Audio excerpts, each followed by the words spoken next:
Hello students, myself Mrs. Charu Kohli, your economics teacher. Today we are taking class 11th economics and chapter number 2 of microeconomics, that is theory of consumers behavior. Topic for today is going to be factors affecting demand. Now factors affecting demand are also called as demand function, determinants of demand or factors affecting demand. There are various factors which affects demand. We have studied one factor, that is factor price. Demand is affected by price and price has inverse relationship with demand. We have already done this concept before. Now we are going to have a look on the factor price and the other factors. Taking on to these terms. These are the three terms. If in exam you get question related to any three terms, it is quite understood that you have to explain factors affecting demand. That is, if demand function comes or it has been asked to explain determinants of demand or factors affecting demand, the topic will be this only. Now we are going to take the word, first of all, demand function.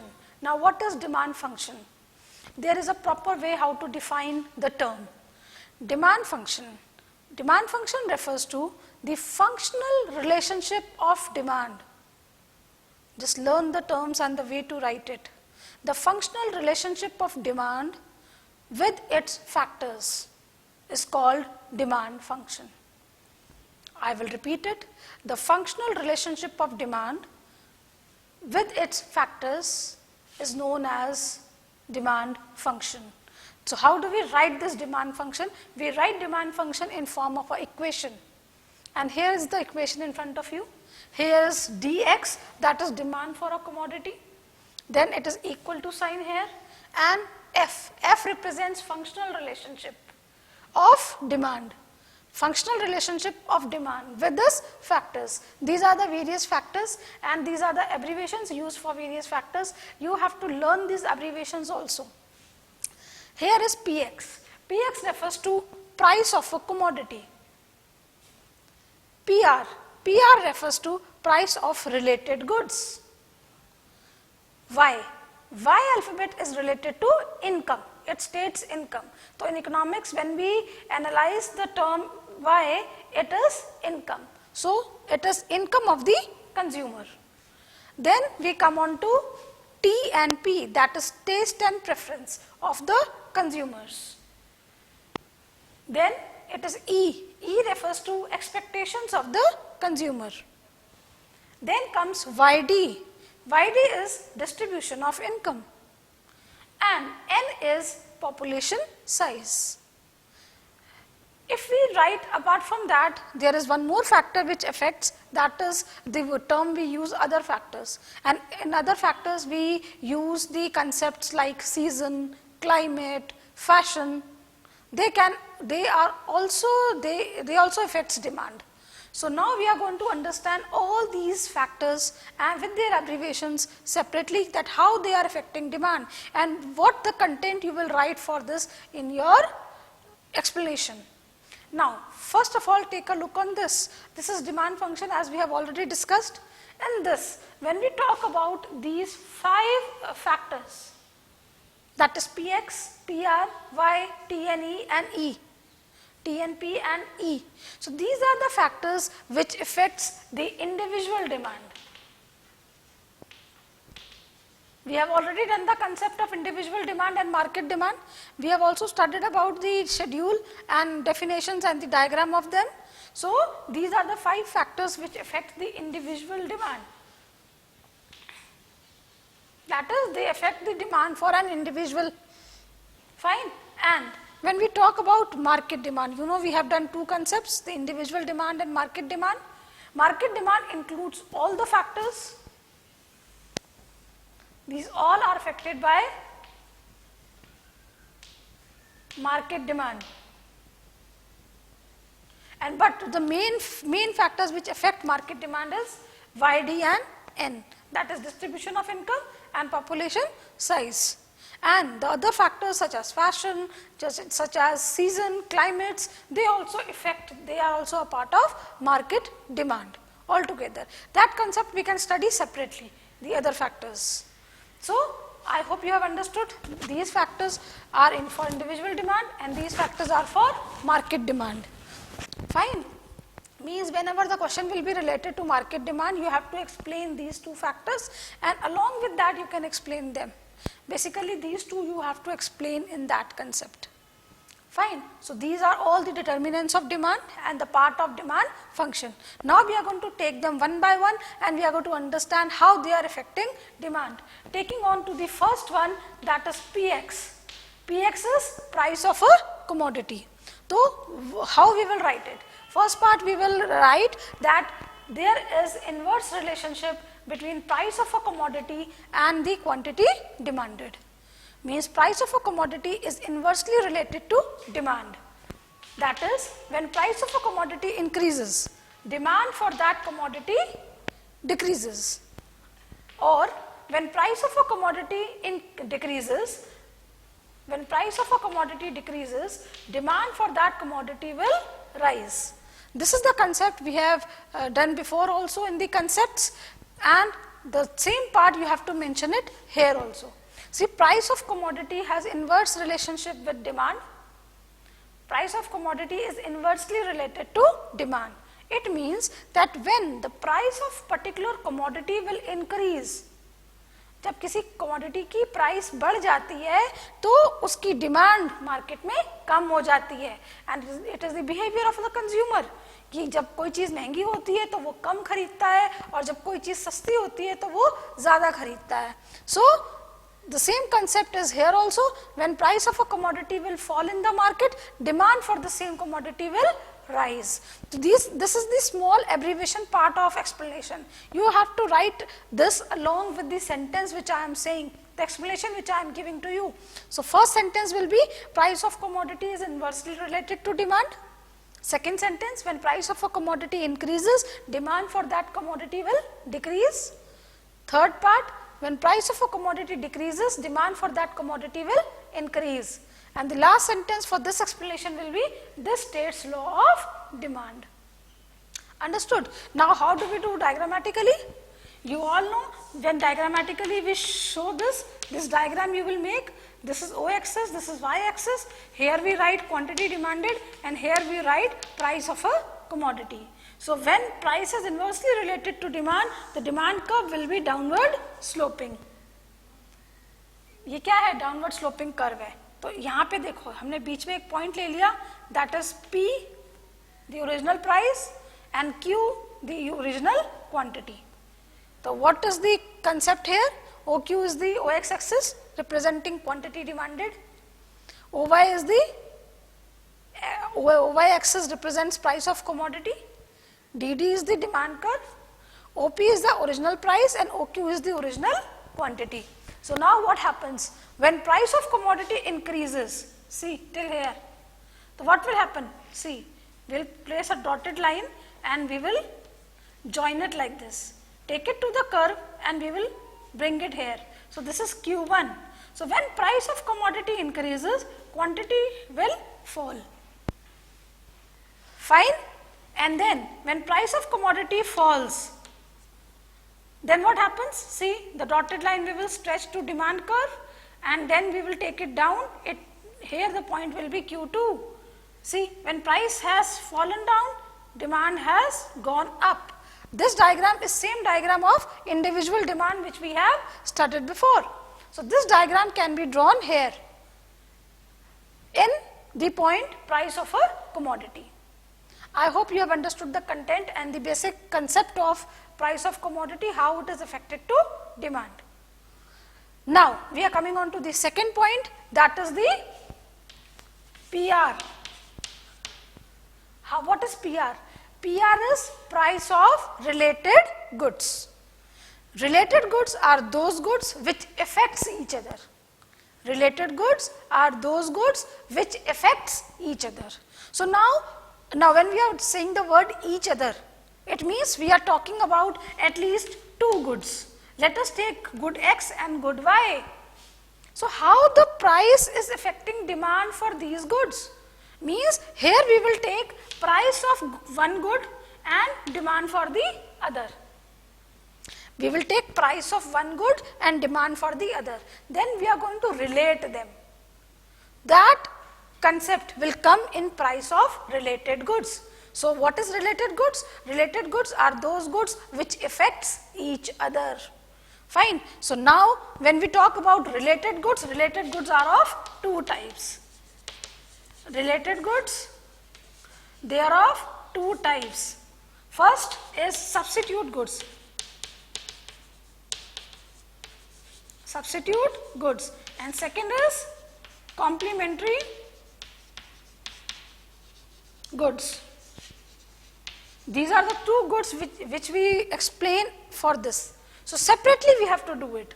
Means the second point is further classified in two groups, that is substitute goods A part and complementary goods B part. Coming on to the first part, A part, substitute goods.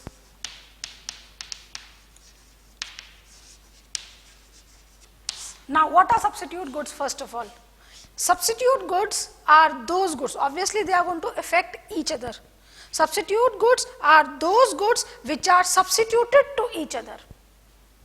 Substitute goods are those goods which are substituted to each other. In other words, we can say these are those goods which are used one in place of other. Fine. So substitute goods are those goods which are substituted to each other, and these are those goods which are used one in place of another. Means हम क्या कर रहे हैं, एक good को इस्तेमाल कर रहे हैं दूसरे की जगह पर. ऐसे गुड्स को सब्स्टिट्यूट गुड्स कहते हैं. Let us take an example of them. The examples of them can be tea and coffee, Coke and Pepsi, Maaza Fruity.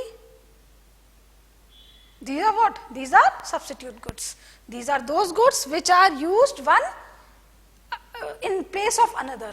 कि अगर आपने एक चीज इस्तेमाल नहीं करी तो आप दूसरी चीज इस्तेमाल करेंगे. Now how these goods are related to each other? Now see, for when we talk about the first good, tea has its own price and its own demand. Coffee has its own price and own demand. But here we have to find the relationship between them. And when we are relating them, what we will do? We will understand price of one good and demand for the other. कि एक good की price में अगर फर्क पड़ता है तो उसका दूसरे की डिमांड पर क्या फर्क पड़ेगा. We have to understand this concept. So चलिए बात करते हैं. अगर बाय चांस हम बात करें कि टी की प्राइस बढ़ जाती है, टी की प्राइस बढ़ जाती है तो क्या होगा? ऑब्वियसली अगर टी की प्राइस बढ़ जाएगी तो most of the consumers are going to shift to coffee. आप लोग टी इस्तेमाल करना कम कर देंगे और किसका यूज करेंगे? कॉफी का. So what will happen when price of tea increases, the demand for coffee will also increase. Demand for coffee will also, या demand for coffee will increase. Right like this. So क्या पता चला इससे? इससे पता चला कि price has direct relationship with demand for substitute goods. That is, for substitute goods price is directly related. Fine. So अब लिखते कैसे हैं?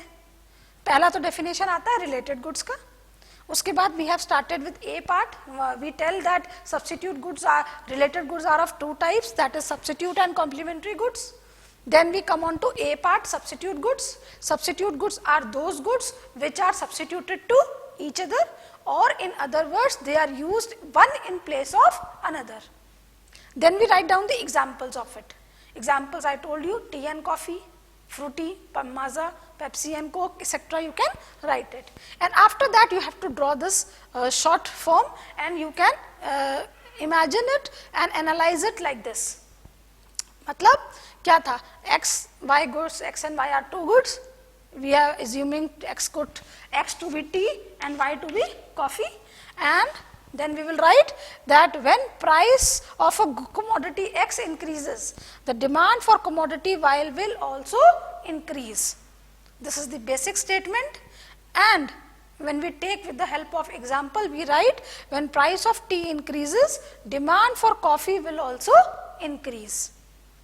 Fine. So this is the matter of substitute goods. Now how we will explain it according to the diagram. So when we talk about diagram for these, I'll tell you one thing.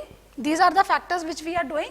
Price of a commodity, we have drawn the diagram like this, and in this diagram demand की price की वजह से demand बढ़ रही थी और demand कम हो रही थी. जब नीचे की तरफ जा रहा था diagram, the demand was increasing. जब ऊपर की तरफ जा रहा था, demand was increasing. This mechanism which we have already done it before in individual demand is called as movement. So movement take place when demand is affecting price. But when we talk about other factors other than price, these are the factors other than price. So when other than price factors are used, they follow shifting of demand, because in this, when we are studying about all these factors, price is constant. Price is constant. So for every diagram, the diagram will be of shifting process. And how we make the shifting process diagram? Let's see. Here are two arms, that is OX axis and the OY axis. OX axis represents quantity demanded and OY axis represents price of a commodity. Always the content we write same as we are doing it. Here the price will be constant. There will be no change in price because price is not affecting. We are talking about related goods. So we are going to take the goods here. Fine. So how the diagram will take place? See, first of all we will make the original diagram, that is demand. This is the original diagram we have made. This is price and this is Q. Fine. Now what happens? When price of one commodity increases, when price of one commodity increases, demand for another commodity is increasing. ठीक है, तो क्या हुआ? Demand बढ़ रही है, increase कर रही है या डिक्रीज कर रही है. तो जब डिमांड इंक्रीज करती है तो this demand curve will shift राइटवर्ड्स.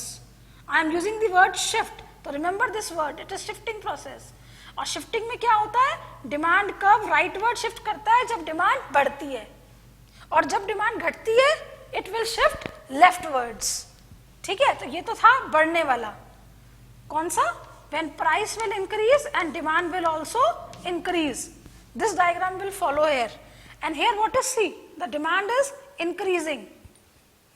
ठीक है, और कैसे पता चला? ये देखो, ये डिमांड इतनी बढ़ गई. पहले क्या थी? Q, अब हो गई Q1. So जब price of one commodity will increase, demand for other commodity will also increase. तो अब हमने यहाँ पे प्राइस और क्वांटिटी लिखा, पर अगर आप और अच्छे से करना चाहते हैं तो आप इसके एग्जाम्पल को भी लिख सकते हैं. That is we are considering the price of product T. तो टी यहाँ पे आएगा, और हम किसकी बात कर रहे हैं? डिमांड कर रहे हैं कॉफी की. तो कॉफी हम यहाँ पे ले सकते हैं, एनालाइज कर सकते हैं, लिखेंगे ऐसे ही. Fine. So what will happen? When price of tea increases, the demand for coffee will increase. अब प्राइस तो बढ़ता हुआ दिख ही नहीं रहा, तो इसके लिए हम क्या करते हैं? We write like this. ये एरो बनाया ना हमने, डिमांड यहाँ से लेकर यहाँ तक बढ़ी, तो यहाँ एरो लगाते हैं और ये डिमांड बढ़ रही है, वो दिख रहा है. डिमांड कब बढ़ रही है? जब price of T will increase. तो एरो लगा के हम ये कह देते हैं कि जब प्राइस बढ़ेगी तब इसकी डिमांड बढ़ जाएगी. इस तरह से we write it. Fine, understood. So now this is the diagram for increase.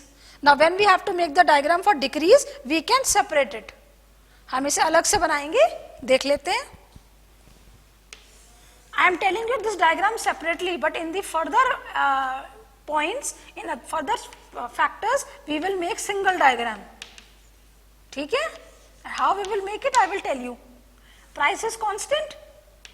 This is original demand. This is original quantity. See, this diagram, so we have made it like this, simple. और यहाँ पे T, यहाँ पे coffee. Fine. So now what happens? When price will fall, demand will also fall. Means जब T की price कम हो जाएगी तो डिमांड कम हो जाएगी. जब डिमांड कम हो जाती है तो डिमांड कब लेफ्टवर्ड शिफ्ट होता है. याद रखिएगा, ये पैरेलल डायग्राम बनेगा इसके. you have to make a parallel diagram and we write D2. अगर हम सिंगल डायग्राम बना रहे हैं तो we can write D1 also. Separately जब बनाते हैं, and when we are going to make them together then we will use the abbreviation D2. Name तो आप कुछ भी कर सकते हैं. तो यहाँ पे क्या हुआ, डिमांड हैज गॉन बैक यानी लेफ्टवर्ड. जब demand has gone leftward it means there is decrease in demand. Understood? And this is Q2. यहाँ से देखो, यहाँ से डिमांड पता चल जाता है ना, ये क्वांटिटी डिमांडेड है. ये अगर लेफ्टवर्ड जाएगा तो डिक्रीज हो गया, राइटवर्ड जाएगा तो ये इंक्रीज हो गया. पर ये क्यों हुआ इंक्रीज? तो ये एरो बनाया हमने, डिमांड यहां से लेके यहां तक कम हो गई. क्यों कम हुई? क्योंकि प्राइस ऑफ कमोडिटी कम हो गया था, टी की प्राइस कम हो गई थी. ठीक है. So this is how we make separate diagram for increase and decrease, and this type of diagram will always be similar for every factor. Only this explanation will change according to the topic and concept. Fine. Now next thing, अगर मैं इन दोनों diagram को एक में बनाना चाहूं तो ये देखो, मैंने इंक्रीज का यहां बनाया था, डिक्रीज का आप इसके लेफ्ट में ऐसे बना दो बगल में, तो एक ही डायग्राम में दोनों काम हो जाएंगे. ये देखो, ये देखो Q2, ये डिमांड यहां से ऐसे हो गई. एक ही डायग्राम में दोनों बन गए. पर you have to make the diagrams individually. ये नहीं है कि सारी खिचड़ी एक ही बार पकाओ, आपको पता होना चाहिए what you are making. Fine. So here what is there, it is because की price has fallen down. So this is the explanation of this price वाला part. So this is how we do the diagram for a particular factor. So this was substitute goods. I hope you have understood. Coming on to the next part, that is complementary goods. Please remember the sentences which I have used. You have to write the sentences like that only for explanation. Now we are coming on to B part, that is complementary goods.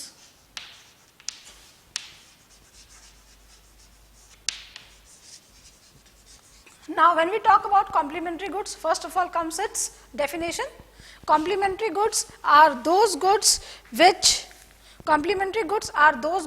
are complementary to each other. First sentence is according to the word which is used. Fine. In other words, these are those goods which are used one with the other.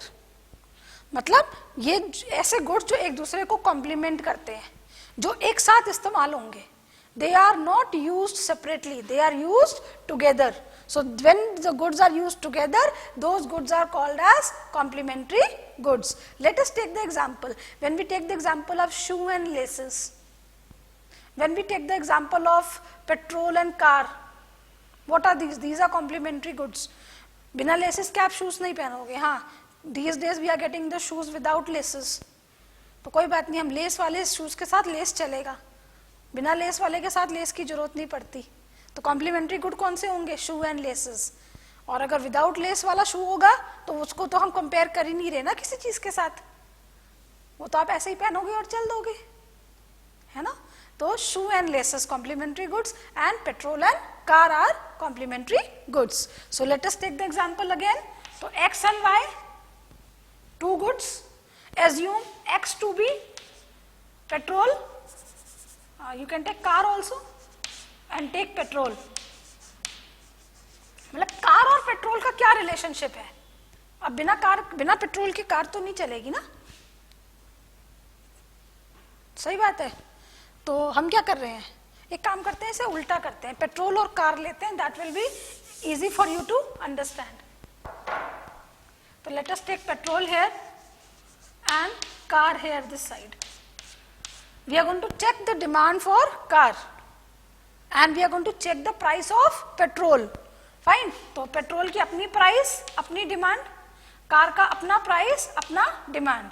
जब हम दो goods को compare करते हैं तो we take price of one commodity and take demand for the other. So what happens here? When price of commodity, that is price of petrol increases, then what will happen? Demand for car will fall. Demand for car will fall. अब petrol के price बढ़ते रहेंगे तो कई लोग, most of the people are going to think कि जब petrol के प्राइस बहुत ज्यादा इंक्रीज कर रहे हैं and a middle class family person is going to think that the person will not purchase car. So the demand for car will be affected with the increase in price of petrol. Fine. So it has what? It has inverse relationship. Inverse relationship means complementary goods में price is inversely related to demand. जब price बढ़ जाता है किसी good का तो दूसरे good की डिमांड कम हो जाती है, और जब प्राइस कम हो जाती है एक गुड की तो दूसरे की डिमांड बढ़ जाती है. Understood? So this is the simple concept. अब लिखोगे कैसे? तो पहले तो कॉम्प्लीमेंट्री गुड की डेफिनेशन जो कंसेप्ट मैंने बताया, then the example, and then you will write like this. You will draw this and you will write a sentence कि when price of commodity X will increase, the demand for commodity Y will fall. Fine. Demand एक की price बढ़ जाती है तो दूसरे की demand fall कर जाती है. Complementary goods has inverse relationship, are inversely related to demand. Price of complementary goods is inversely related to demand. ये हो गया सिंपल कंसेप्ट. और एग्जाम्पल के थ्रू लेंगे तो आप क्या लिखेंगे? When price of petrol increases the demand for car will decrease.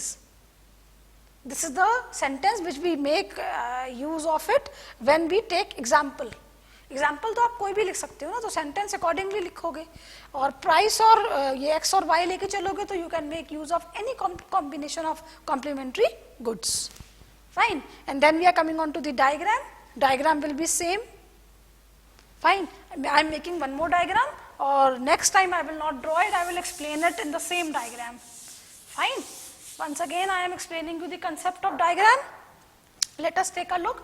I am going to draw both of them together in one diagram.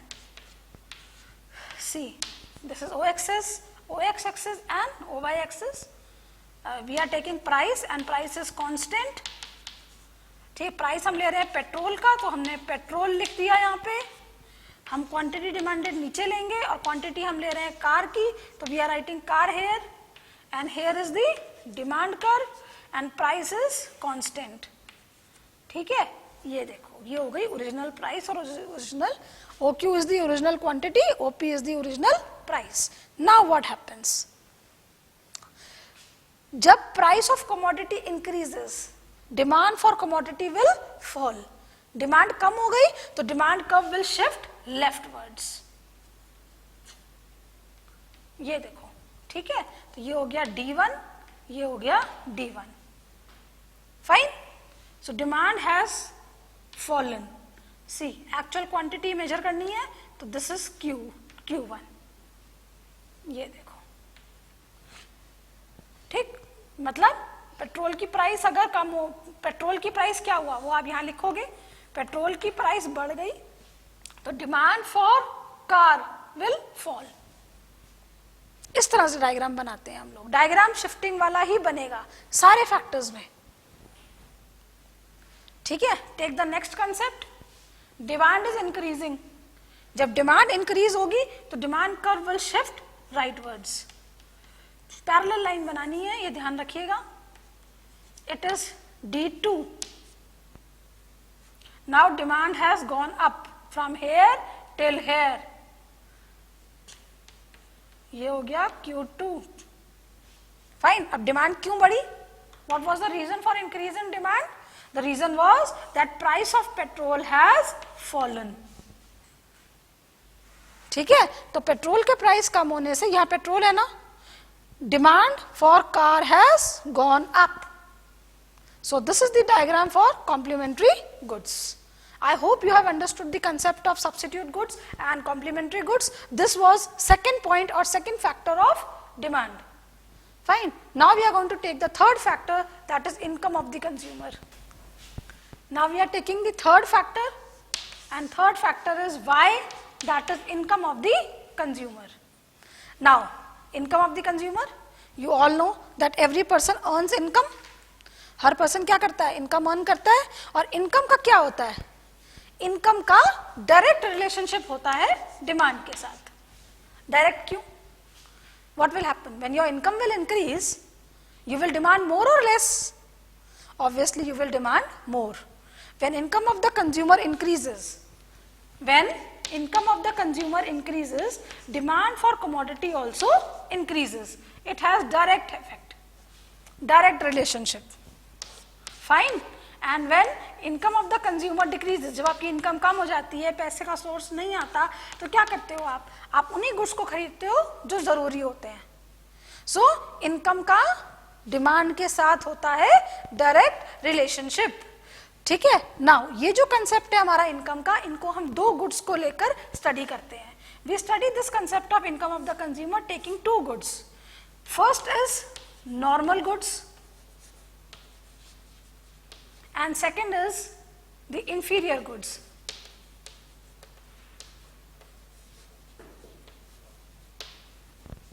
ठीक है. हम क्या करते हैं, इसे दो कंसेप्ट में लेकर चलते हैं गुड्स को. वाई? क्योंकि इनकम जब इंसान की बदलती है तो गुड्स का यूज भी बदलता है. जब आपकी इनकम बढ़ जाती है तो you by normal goods. Normal goods which are quite expensive in the market, not very expensive, means a good quality products. And when your income falls, आप लो क्वालिटी पे भी चले जाते हो और उन गुड्स को खरीदते हो जब जिनकी प्राइस मार्केट में कम होती है. So those goods are going to be treated as inferior goods. तो अब इनकम का इन दोनों गुड्स पे क्या फर्क पड़ता है, that we have to study in this concept. So when we take this concept for, let us study the concept for A part, that is the normal goods. सबसे पहले तो उसका आएगा डेफिनेशन. नॉर्मल गुड्स क्या होते हैं? Normal goods are those goods. Normal goods are those goods, comma, the demand for which increases with increase in income of the consumer. आपको definition इसी तरह से लिखनी है. So that is why I was speaking the words slowly. Again I am repeating. Normal goods are those goods जिनकी demand बढ़ जाती है उनकी इनकम के बढ़ने पर. यानी नॉर्मल गुड्स का डायरेक्ट रिलेशनशिप होता है डिमांड के साथ. अगर आपकी इनकम बढ़ेगी तो आप नॉर्मल गुड्स को ज्यादा खरीदेंगे, और जब आपकी इनकम कम हो जाएगी आप उन गुड्स का यूज कम कर देंगे. So I am writing here also कि income is directly related to normal goods. आपको लिखना भी यही है, इसका मैटर ज्यादा नहीं है, आपको यही लिखना है. अब इसके एग्जांपल्स में क्या आएगा? इफ आई से give me the examples of normal goods, तो जितने भी एग्जांपल्स है गुड क्वालिटी प्रोडक्ट्स के जो आप यूज करते हो, they all will come here. When you talk about good quality clothes, crockery, your shoes, your bike, your car, etc. all are going to be come in the normal goods. Simple, अगर आप food products के analyze करो तो आप you can take the example of wheat and barley. ठीक है. तो जब आपकी गुड्स प्राइस इनकम बढ़ जाएगी तो आप wheat का इस्तेमाल करेंगे. ठीक है. और जब आपकी इनकम कम हो जाती है you use barley. तो this can be used as an examples. जो भी गुड्स आप यूज करते हो और इनकम के बढ़ने पर भी आप उन्हें खरीदोगे, that they all are normal goods. और जो लो क्वालिटी गुड्स होते हैं उन्हें इंफीरियर गुड्स कहते हैं. तो नॉर्मल गुड्स का रिलेशनशिप क्या होता है? Direct relationship. जब इनकम बढ़ जाएगी आपकी demand for normal goods will increase, और जब इनकम कम हो जाएगी demand for normal goods will also fall. तो let us take first one. Demand बढ़ रही है. जब डिमांड बढ़ेगी तो आप ये वाला डायग्राम बनाएंगे, राइटवर्ड शिफ्ट वाला, ये वाला पार्ट. डिमांड बढ़ गई तो आप डिमांड कर्व को राइटवर्ड शिफ्ट कराएंगे और यहाँ पे आएगा Q2 पे ये टच करेगा. अब डिमांड क्यों बढ़ रही है? डिमांड बढ़ रही है इनकम के बढ़ने से. तो यहाँ पे कंसेप्ट चेंज हो जाएगा इनकम के बढ़ने से. ठीक है. टी और पेट्रोल और कार जो हमने लिखा था इसे हटा देंगे यहाँ से. यहाँ पे हम ये नहीं लिखेंगे और this type of diagram will be there. तो when this concept will be there, income बढ़ेगी डिमांड से तो demand curve will shift rightwards. आप लिख भी सकते हैं. एंड क्यों बढ़ी है? Because income of the consumer has gone up. Fine. So this was this part. Coming on to next part. जब इनकम के घटने पर डिमांड कम हो जाती है, डिमांड कम हो जाएगी तो आपका ये वाला डायग्राम बनेगा लेफ्टवर्ड शिफ्ट वाला. Same diagram. तो डिमांड यहां से लेके यहां तक कम हो जाएगी, और जब ये कम होगी तो उसका रीजन क्या है? प्राइस का क्या रोल है यहाँ पे, इनकम का क्या रोल है, सॉरी, तो इनकम का रोल हम यहाँ लिखेंगे। ये डिमांड कम क्यों हुई थी, क्योंकि इनकम कम हो गई थी, तो here we will write income के फॉल होने पर। Fine, so this diagram becomes the diagram of normal goods. Both you can make one. If one concept is asked in exam, you can make single diagram, and when both the concepts, the complete relationship is asked for normal goods, तो आपको दोनों बनाने पड़ेंगे. तो you can draw them together also like this. Fine. So this is normal goods. Fine. Coming on to next part, that is inferior goods. Now we are going to study the concept of inferior goods.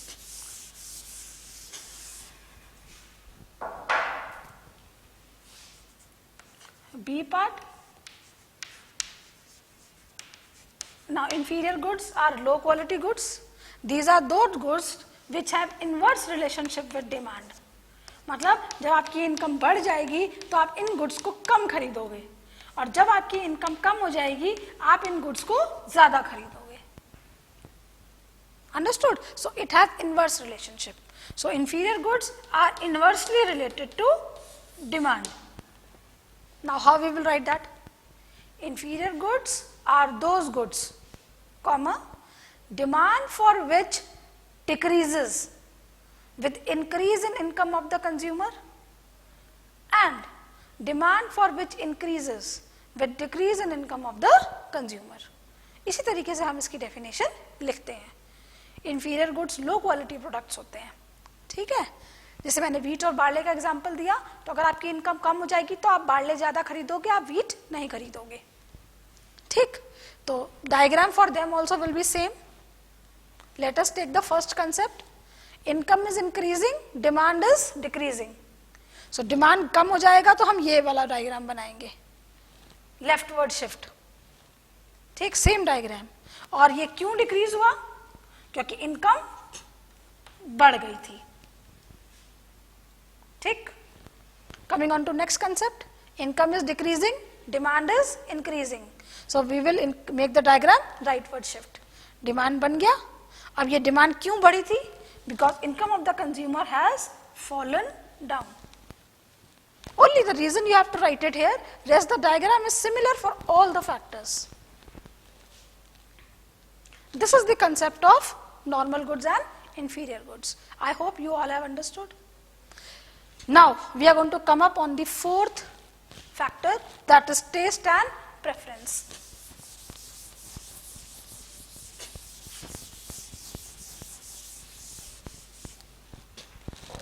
Fourth factor is T and P, that is taste and preference of the consumer. When we talk about taste and preference, we again take two concepts of this, that is the favorable and unfavorable. मतलब दो ही sentence बनेंगे इसके.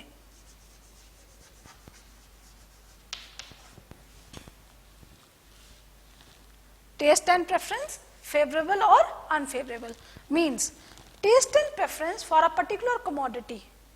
अगर consumer के लिए favourable होगा, मतलब consumer को अगर कोई चीज अच्छी लगेगी, उसका टेस्ट, और वो बंदा उसे प्रेफर करेगा, तो वो क्या करेगा, और उसका टेस्ट और प्रेफरेंस किसी भी प्रोडक्ट के लिए फेवरेबल होगा, तो उसकी डिमांड बढ़ जाएगी, तो वो उसे ज्यादा खरीदेगा, चाहे उसकी प्राइस ज्यादा हो. पर प्राइस को तो हम यहाँ पे कंसिडर नहीं कर रहे ना, प्राइस इज कांस्टेंट. सो यहाँ पे टेस्ट एंड प्रेफरेंस अगर है, यानी पॉजिटिव है, तो उस डिमांड कमोडिटी की बढ़ जाएगी. फाइन. और अगर कोई पर्सन किसी भी प्रोडक्ट को अच्छा नहीं मानता या नहीं खरीदता, वो उसका टेस्ट अनफेवरेबल है, then what will happen, taste and preference is unfavourable, मतलब उसे पसंद नहीं करता, तो डिमांड विल फॉल. उस पर्सन, उस गुड की डिमांड, मतलब जिस चीज को आप पसंद नहीं करते आप उसे नहीं खरीदोगे, और जिसे आप पसंद करते हो उसे आप खरीदोगे. So the main word is favourable and unfavourable. तो अल्टीमेट लॉजिक क्या निकला, लॉजिक ये निकला कि टेस्ट एंड प्रेफरेंस का डिमांड के साथ डायरेक्ट रिलेशनशिप है. जब आपकी टेस्ट एंड प्रेफरेंस फेवरेबल होता है तो आप डिमांड करते हो, गुड की डिमांड बढ़ जाती है, और जब टेस्ट एंड प्रेफरेंस अनफेवरेबल होता है तो डिमांड कम हो जाती है. Simple, you have to write it in 2 sentences. First sentence for favourable goods, second sentence for unfavourable good. लिखने का तरीका क्या था जो मैंने अभी बोला, I am repeating the sentence again.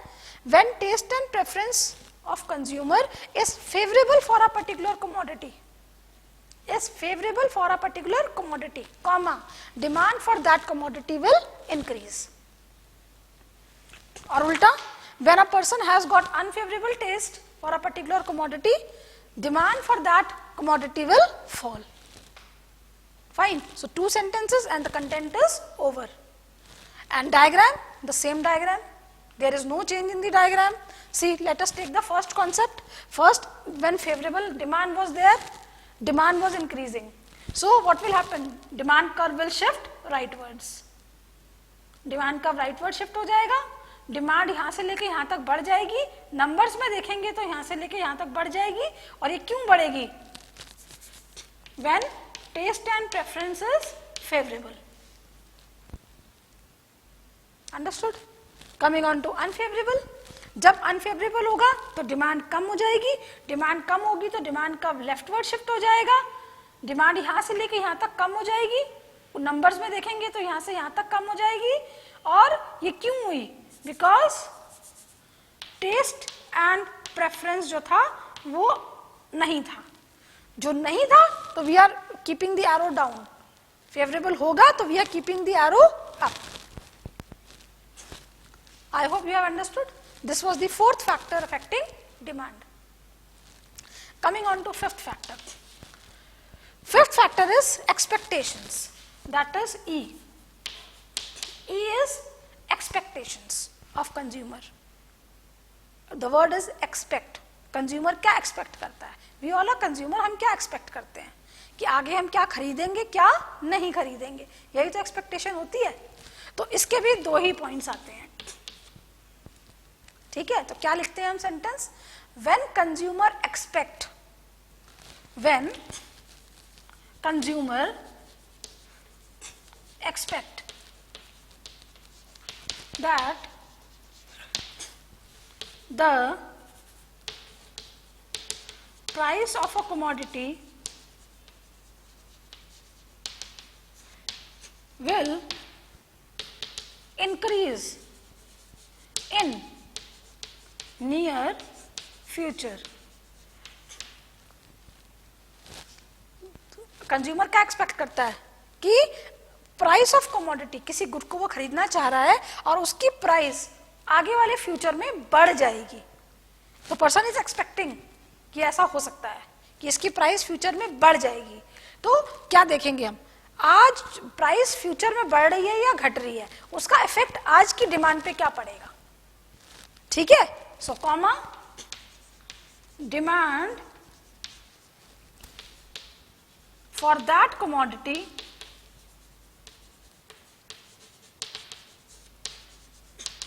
will increase in the current present time.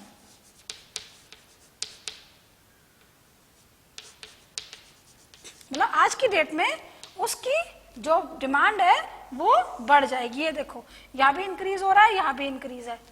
तो अगर कंज्यूमर एक्सपेक्ट करता है कि फ्यूचर में उस गुड की प्राइस बढ़ेगी तो आज की डेट में उसकी डिमांड बढ़ जाएगी. आज की डेट में तो सस्ता है ना, फ्यूचर में महंगा होगा. फ्यूचर में महंगा होगा तो नहीं खरीदेंगे, पर आज की डेट में बहुत सारा खरीद लेंगे. इसमें कौन सा एग्जाम्पल फिट बैठता है? आप जरा पेट्रोल ले लो. आपको पता है आज अगर 75 रुपीज पर लीटर पेट्रोल है और कल आपका 3 रुपए बढ़ जाएगा तो आप क्या करते हो? टैंक खाली होता है ना, तो आज की डेट में टैंक फुल हो जाता है. यही होता है ना. तो दैट इज कि प्रेजेंट टाइम में आपने उसको क्वांटिटी अच्छी खासी खरीद ली ताकि फ्यूचर में अगर प्राइस बढ़ भी जाए तो थोड़े टाइम के लिए यू आर सेटिस्फाइड दैट आपको महंगा नहीं खरीदना पड़ रहा है. Fine. So this is the expectation of consumer for future, जब कमोडिटी की प्राइस फ्यूचर में बढ़ जाएगी. ठीक है. अब क्या हो गया? प्राइस फ्यूचर में बढ़ रही है, डिमांड आज की बढ़ रही है. तो डिमांड बढ़ गई ना, तो क्या करेंगे हम लोग? ये वाला डायग्राम बनाएंगे. डायग्राम का rightward shift. Demand will shift rightward. Demand बढ़ गई, और क्यों बढ़ी बताओ?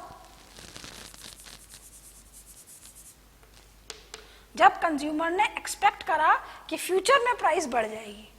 अब ये फ्यूचर वर्ड आपको अपने आप जोड़ना है, यहाँ पे एक्सपेक्टेशन का भी डायरेक्ट रिलेशनशिप है, तो आपको क्या करना है, खुद जोड़ना है, फ्यूचर में उसकी प्राइस बढ़ रही है, ठीक है,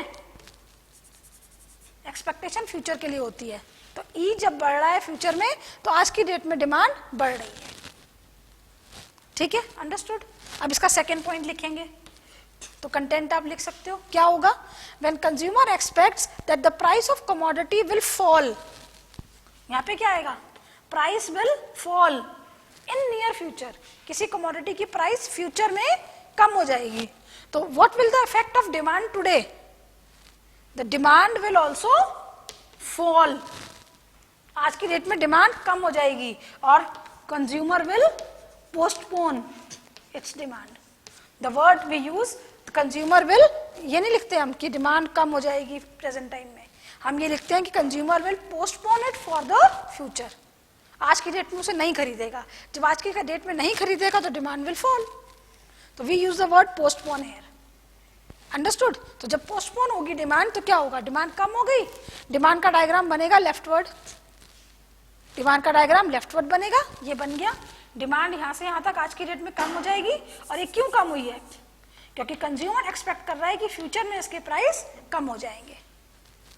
देखो मैं कुछ नहीं कर रही हूँ, मैं रीजन चेंज कर रही हूँ, डायग्राम सेम है, I am not changing anything in that, तो diagram is same for all the factors, fine. So this was uh, I hope you have understood the concept of expectations.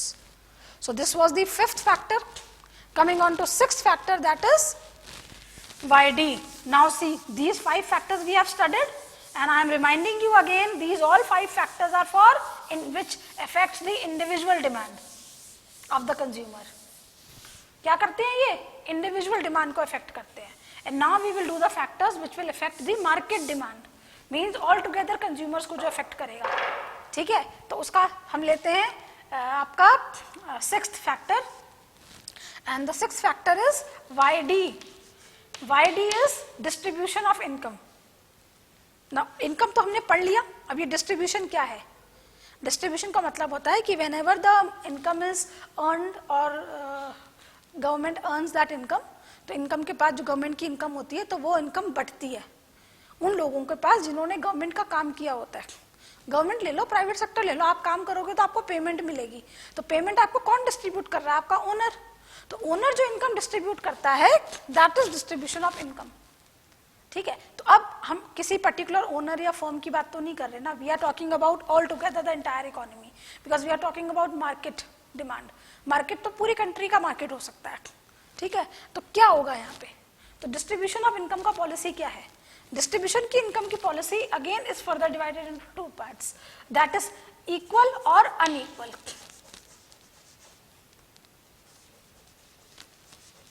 मतलब जो income का distribution है it is equally distributed और not equally distributed. Equally मतलब चाहे कोई छोटा person है चाहे कोई बड़ा पर्सन है, everybody is getting the same income, and unequal means किसी को ज्यादा मिल रही है किसी को कम मिल रही है, so that is the distribution of income. Now how it is affecting the demand of market? अगर income जो है is equally distributed, if the income is equally distributed, then what happens to the demand? Demand for commodity will increase. Why? सबके पास तो income है, कम थोड़ी है, सबके पास बराबर income है, everybody will demand for more goods. So demand for commodities will increase. So it has positive relationship again. Means YD has positive relationship with demand in equal case. When we talk about YD in unequal case, when income is unequally distributed, किसी के पास ज्यादा किसी के पास कम, तो what will happen? Demand will fall. Demand में फर्क पड़ेगा भाई, जब सबके पास पैसे हैं तो सब ज्यादा खरीद रहे हैं, जब सबके पास पैसे कम है तो जिसके पास ज्यादा है वो खरीदेगा, जिसके पास पैसे नहीं है वो नहीं खरीदेगा। तो simply when distribution of income has again a direct relationship with demand, when income is equally distributed demand will increase for the commodities, and when income is unequally distributed, demand will fall. This is the content which we write. But if we take into economic conditions की बात करते हैं, तो what system should be there for income distribution? There should be equitable distribution. एक equal हो गया, unequal हो गया, ये दोनों ही डिस्ट्रीब्यूशंस नहीं होने चाहिए, होना चाहिए equitable distribution. Equitable distribution income का वो डिस्ट्रीब्यूशन होता है जिसमें लोगों को अपनी कैपेबिलिटी के हिसाब से उस पर्टिकुलर पोस्ट के हिसाब से इनकम मिलती है, जिसको जितनी मिलनी चाहिए उतनी मिलनी चाहिए. So the system which is prevailing and which should prevail always should be equitable distribution. Fine, but we have to show this equal and unequal only here in demand case. So demand is increasing, तो ये वाला part बनाएंगे, demand का rightward shift. और ये demand क्यों बढ़ रही है? Because income distribution was equal. Fine, इस केस में डिमांड कम हो रही थी, डिमांड कब को लेफ्टवर्ड शिफ्ट करेंगे, सेम डायग्राम. पर ये डायग्राम में डिमांड डिक्रीज क्यों कर रही थी? Reason we will write it here, because YD was unequally distributed. Fine, बस मैटर लिखना है 2 लाइनें और डायग्राम बनाना है, your concept will be clear. Fine, so this was all about 6th factor, that is distribution of income. Coming on to the last factor according to this demand function, that is population size.